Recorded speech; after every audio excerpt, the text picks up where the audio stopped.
Ескастор порталында ипіңіз блокқа кетіп қалса да, оны ақшасын төлеп шығарып алуға болады. Оны мен толыққанды қазір ашып айтатын боламын. Менің YouTube каналыма тіркелмеген болсаңыз, тіркеліп алыңыз, лайк басыңыз, комментарий жазыңыз.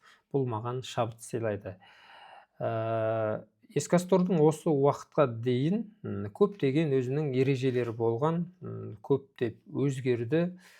Қазіргі таңдағы актуалды ереже 2025 жылы 1 апрельден бастап күшіне енген. Осы ереже бойынша жұмыс жасап жатырмыз. Жоғарғы сабақта жалпы қалай адамдар блокқа кетіп қалады, сол сабақ анығымен түсірілген. Бұл соған қосымша толықтап түсірілетін болады.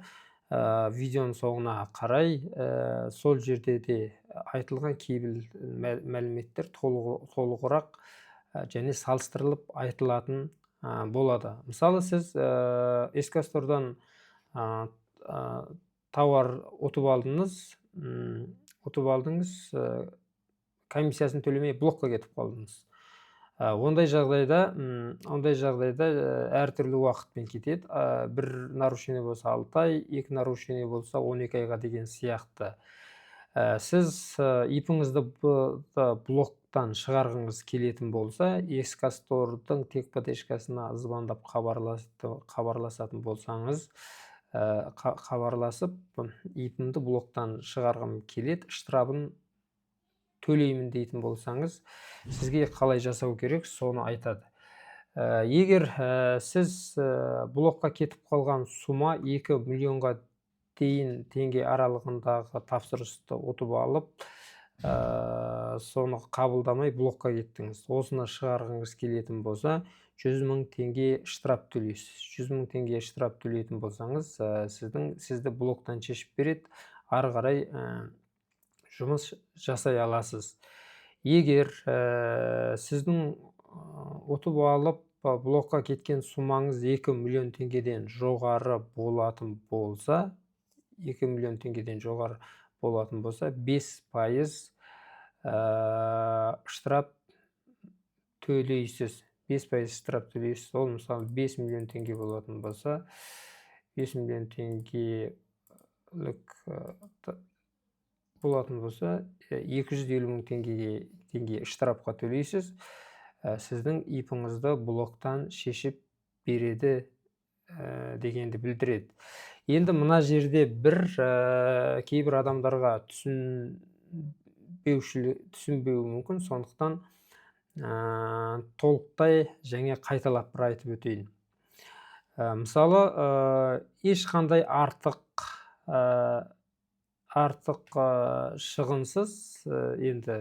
шығынсыз блокқа түсіп қап шешудің жалғыз бір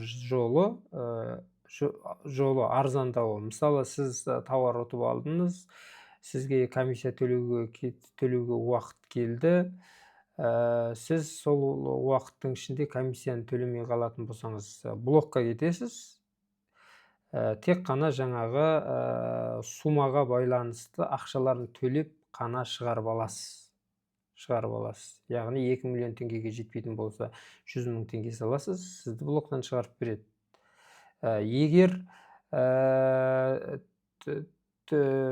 мына жерге назар аударатын болсақ, сіз 2-3 түрлі затты ұтып алдыңызда, 3 түрлі затқа да жаңа комиссиясын төлемей қалатын болсаңыз, бұл жерде түсінетін бір зат, әр зат үшін ипіні блоктан шығару үшін 100 мың теңгеден төлейсіз. Яғни 3 заттан блокқа кетіп қалған болсаңыз, 100 мың теңгеден 300 мың теңге төлеп блоктан шығарып аласыз. Егер 2 миллион теңгеден жоғары болатын болса, 5% төлеп солай шығарып аласыз. Бұл жерде де солай. Сіз 2 миллион теңгеден асатын 2-3 заттан блокқа кетіп қалатын болсаңыз, әр затқа есептеп жеке-жеке төлейсіз. Енді өте күрделілеу жағдай, өте назар аударатын бұл сіздің қалтаңызға ауыр тиіп кететін штраф ол былай. Мысалы, сіз тендерді ұтып алдыңыз, комиссиясын төледіңіз, комиссиясын төлеп тастадыңыз. Комиссиясын төлеп тастап договорға қол қойдыңыз. Договор күшіне еніп кетті. Сол договорда көрсетіледі. Сіз сол тауарды 30 күннің ішінде, 40 күннің ішінде жеткізу керек еді. Сіз договорға қол қойып тастағаннан кейін ол затты таппай қалдыңыз, не болмаса бағасы қымбаттап кетті, оны жеткізбеймін деген шешімге келдіңіз. Ондай жағдайда заказчик договордың уақыты біткен кезде сізге хабарласа бастайды. Сіз тауарды әкелесіз ба, жоқ па? Сіз әкелмеймін деген жағдайда ар жақтан расторжение договор болады. Сіз бұл жағдайда да блокқа кетесіз және заказчикке общий суммадан 10% штраф төлейсіз. Оны қалай төлеу керек? Заказчик сізге айтатын болады. Бұл жағдайда сіздің Ескасторға төлеп тастаған 5% комиссияңызда да қайтпайды. Заказчикке сіз 10% штраф төлейсіз. 10% штраф төлейсіз. ИПіңіз блокқа кетеді. Оны шығарып алу керек болатын болса, сіз тағы да ақша төлейтін боласыз. Мысалы, сіз 1 миллион теңгенің тендерін ұтып алып, 5% комиссия төлеп тастадыңыз. 50 мың теңге сіз жеткізбегеніңіз үшін заказчик сізге 10%